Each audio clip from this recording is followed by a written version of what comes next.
हम prime numbers के बारे में बात करना चाह रहे थे। पिछली वीडियो में प्राइम नंबर से ही स्टार्ट करना था। आइए प्राइम नंबर के बारे में पहले कुछ जानते हैं। हमने डिस्कस करते करते एक नया टेक्निक देखिए क्या बना दिया कि प्राइम नंबर्स की यदि बात आती है तो उसके लिए मैंने एक फार्मूला यूनिक तरीके से देखिए क्या बना दिया, 6k plus minus 1, 6k plus minus 1 का। मैंने कहा k एक साइलेंट नंबर है, मैंने कहा 6k की जगह मैंने 1 रखा। क्या रखा? 1, और प्लस का 1 किया, और 6 का 1 रखा और एक बार माइनस किया। तो 6 का गुणा 1 में करते हैं तो क्या आता है? 6 में प्लस 1, फिर 6 का गुणा 6 में 1 माइनस, 6 में 1 जोड़ देंगे 7, और 6 में से 1 को घटाएंगे तो क्या मिलेगा? 5। ये दोनों कौन से नंबर हैं? Prime number. प्राइम नंबर निकालने के लिए देखिए, प्राइम नंबर निकालने के लिए हमने बेस्ट मेथड यहाँ पे सेट कर दिया।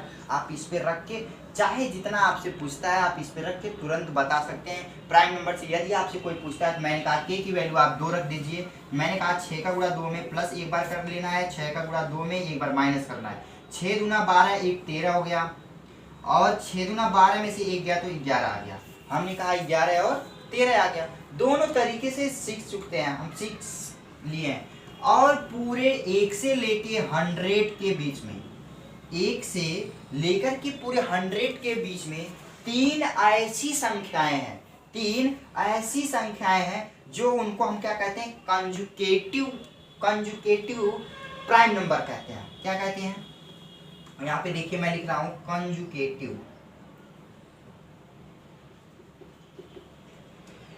Conjugative odd prime number. ये एग्जाम में कई बार पूछा है। वो कौन से ऐसे नंबर हैं 1 से 100 के बीच में कि जो तीनों लगातार पढ़ते हैं? मैंने कहा वो नंबर है 3 और 5 और 7। एक ऐसे यही नंबर 3 है, इनके अलावा कहीं भी आप खोजेंगे 2 के गैप पे मिलेगा ही नहीं कोई नंबर। 4 के गैप पे मिलते हैं, 6 के गैप पे मिलते हैं, ये दोनों 2-2 के गैप पे मिल गए, इसलिए इनको 3 कंजुकेटिव ऑड नंबर के नाम से जाना जाता है। फिर क्वेश्चन कभी कभी आता है कि 1 से लेकर के 25 के बीच में कितना?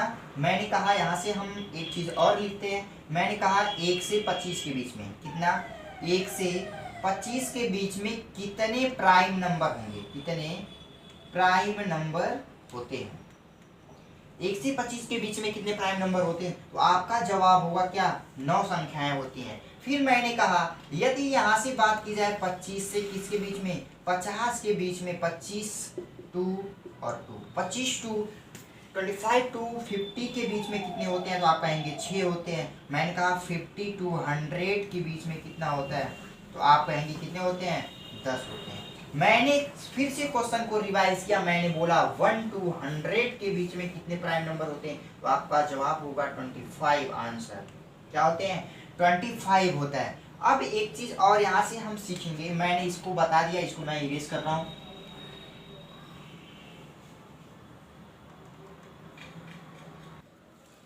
आइए हम क्या उसके बारे में फिर से सीखते हैं। मैंने 1 से लेके 50 100 के बीच में बताया कि 1 से लेके 100 के बीच में, 1 से 100 के बीच में कितने प्राइम नंबर होते हैं।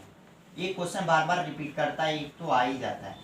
25 होते हैं, या तो आपसे डायरेक्ट पूछेगा 50 से 100 के बीच में कितने होते हैं, मैंने वो भी बताया। और 1 से यदि पूछता है 1 से लेके 50 के बीच में कितने होते हैं, 1 से 50 के बीच में यदि आपसे क्वेश्चन पूछता है तो आप कहेंगे क्या? 15 होते हैं। कितना होता है? 15। फिर यदि आपसे क्वेश्चन पूछ देता है कि यहाँ से आप बताइए, कभी कभी 50 से रिवाइज करता है, 50 से 100 के बीच में बताइए, तो आप कहेंगे 10 होते हैं। तो इस तरीके से आपको हर तरीके से घुमा फिरा के क्या होना चाहिए? याद होना चाहिए। आइए अब कुछ पॉइंटें हम यहाँ पे लिखते हैं, उसको भी आपको क्या करना है? माइंड में याद करके रखना है। जैसे मैंने कहा सबसे छोटी, यहाँ पे देखिए मैं लिख रहा हूँ सबसे छोटी पूर्ण संख्या। सबसे छोटी पूर्ण संख्या क्या होती है? तो हमने अभी डिफिनेशन के जरिए सीख लिया था, वो क्या होती है? 0 होती है। फिर कभी कभी क्वेश्चन बनता है कि सबसे छोटी प्राकृतिक संख्या, सबसे छोटी प्राकृतिक संख्या क्या होती है? तो हम कहेंगे 1 होती है। फिर कभी क्वेश्चन बनता है कि सबसे छोटी पूर्णांक संख्या क्या होती है? सबसे छोटी पूर्णांक, तो हम कहेंगे can not determine, can not determine मतलब अज्ञात, इसको ज्ञात नहीं किया जा सकता है। ठीक, 3 क्वेश्चन बनता है। फिर कभी कभी बनता है कि सबसे छोटी सम संख्या क्या होती है, सबसे छोटी सम संख्या तो कहाँ से स्टार्ट होती है, हमेशा 2 से ही स्टार्ट होता है, वह इसलिए उसको छोटी सम संख्या कहा जाता है। फिर कभी आता है कि विषम संख्या, सबसे छोटी विषम संख्या क्या होती है, 1 होती है। फिर सबसे छोटी अभाज्य संख्या क्या, विषम अभाज्य, विषम अभाज्य संख्या क्या होती है, 2 होती है। फिर क्वेश्चन आता है कि सबसे छोटी विषम संख्याएं क्या होती हैं, विषम संख्या क्या हो गया, 1 हो गया। अब क्वेश्चन कभी कहता है कि सबसे छोटी विषम संख्या, सबसे छोटी विषम अभाज्य, विषम अभाज्य यहाँ पे छोटी लिख देते हैं, छोटी विषम अभाज्य संख्या, अभाज्य संख्या क्या होती है, 3। फिर क्वेश्चन कभी कभी एक और बनता है इसमें कि यदि क्वेश्चन कहता है कि छोटी भाज्य संख्या क्या होती है, सबसे छोटी भाज्य,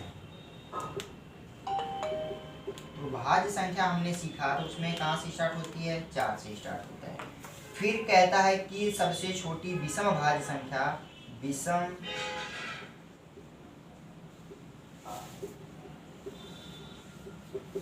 उसको कहते हैं 9।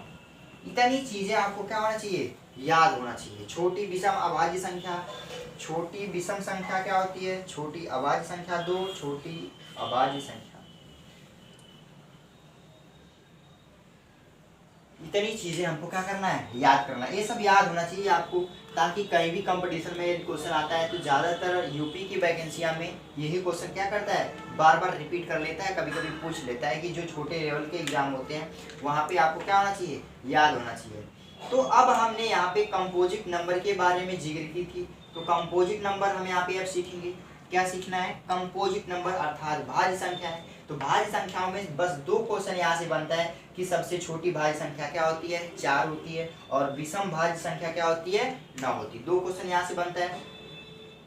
फिर यहाँ से एक चीज और हम निकाल सकते हैं कि रिलेटिव निकालते हैं, जैसे सह अभाज्य संख्या निकालते हैं। क्या निकालते हैं, रिलेटिव, यहाँ निकालिए, अच्छा हम उसको लिख सकते हैं रिलेटिव प्राइम नंबर, या कहते हैं हम आर को प्राइम। क्या कहते हैं, को प्राइम का मतलब क्या होता है, सह अभाज्य संख्या, इसका भी मतलब यही होता है, सह अभाज्य संख्या। सह अभाज्य संख्या कहने का मतलब ऐसे 2 नंबर जिनका HCF क्या हो, 1 हो, वही क्या कहलाते हैं, मैं यहाँ पे लिख दे रहा हूं, ऐसे दो नंबर जिनका HCF, जिनका क्या HCF 1 हो, क्या हो, 1 हो, तो वह को प्राइम कहलाते हैं। जैसे मैंने एक यहाँ पे नंबर लिखा क्या, 5 और 7, मैंने HCF इतने बेहतरीन तरीके से सिखाया, आप मेरी पिछली वीडियो जाके HCF वाली देखिएगा, उसमें आपको साफ साफ पता चलेगा डिफरेंट से बड़े वैल्यू को आप तोड़ के तुरंत जवाब दे सकते हैं कि इसका HCF कितना होगा। तो 5 और 7 हो गया। फिर मैंने कहा यहाँ से मैं ले सकता हूँ 16 और 25, फिर मैंने कहा यहाँ से ले सकते हैं 9 और 32। इस प्रकार से हमने यहाँ तक सीखा। अब हम यहाँ से सीखेंगे कुछ नया टेक्निक, तो उसको हम लेके आएंगे अगले वीडियो में आप लोगों के सामने। परफेक्ट स्क्वायर भी यहाँ से निकालना सीखेंगे, प्लेस वैल्यू और फेस वैल्यू दोनों चीज़ हमने सीख लिया। डेसिमल के बारे में पूरा हमने सीखा, डेसिमल कैसे निकाला जाता था, उसकी फ्रैक्शन वैल्यू में कैसे चेंज किया जाता था, ये सब हमने सीखा। अब हम कुछ उसके न्यूमेरिकल करेंगे, तो उसको हम अगले वीडियो में आप लोगों के सामने लेके आएंगे। और उसमें जो सबसे फर्स्ट हमारा होगा कुछ अलग चीज़ होगा कि हम कुछ अलग वहाँ से करना सीखें। तो हम सबसे पहली जो चीज़ वहाँ पे सीखेंगे, तीसरी वीडियो जो हमारी जो होगी, चौथी वीडियो, उसमें हम क्या चीज़ सीखेंगे कि फैक्टर। आइए पहले हम उसके बारे में कुछ डिस्कस कर लेते हैं। जैसे मैंने कहा, किसके बारे में हम डिस्कस करेंगे,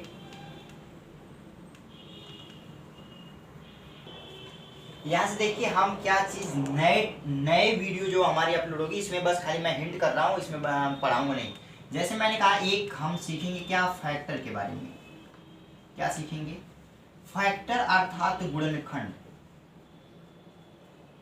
गुणनखंड की संख्या निकालना सीखेंगे। जैसे सपोज दैट मैंने कह दिया, मैंने यहाँ पे लिख दिया 20, 20 का क्या निकालिए, फैक्टर निकालिए। तो 20 के कितने फैक्टर हो सकते थे, हम लोग जब छोटे बच्चे मतलब पढ़ने में 4th या 3 में पढ़ा जाता है, मैंने नंबर लिखा 12, इसका आप फैक्टर करिए तो आप कहेंगे ये सर 1 से कटता है, 2 से कटता है, और 3 से कटेगा, फिर 4 से कटेगा, 5 से नहीं 6 से कटेगा, फिर उसके बाद डायरेक्ट या किससे कटेगा, 12 से कटेगा। तो कितना आ गया, 1 2 3 4 5 6। आप इस तरह इसको लिख के ज्ञात कर रहे हैं कि इसके फैक्टर कितने, अर्थात इसके गुणनखंडों की संख्या कितनी है, 6 हो रही। हम इसी चीज को उसमें आपको जादू की तरह सिखा देंगे कि आपको तुरंत निकालना आएगा कि सम गुणनखंड। इसमें आप इसमें से एक चीज और निकाल सकते हैं कि सम, ये तो हमने टोटल निकाला ना, सम और विषम दोनों निकाला।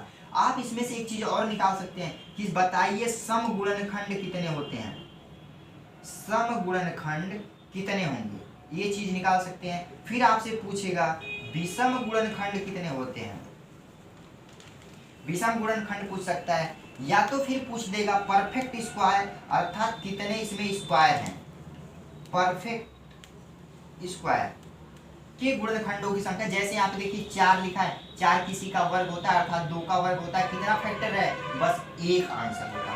तो इस तरीके से आपको गिनना नहीं पड़ेगा। जैसे मैं कह दूंगा अभी यहाँ पे लिख दूँ 720, आप इसका फैक्टर लिख के इस तरह लिखेंगे, कहाँ से कहाँ तक लिखते चले जाएंगे, 2 मिनट चला जाएगा। तो इस सब चीज़ों को मैं अच्छी तरीके से आपको पढ़ाऊंगा कि गुणनखंडों का योगफल क्या होता है। तो कल से मिलेंगे हम अगले वीडियो में आप लोगों के साथ। आप लोग मेरे वीडियो को शेयर करते रहिए, लाइक करिए, सब्सक्राइब करिए। Thank you class.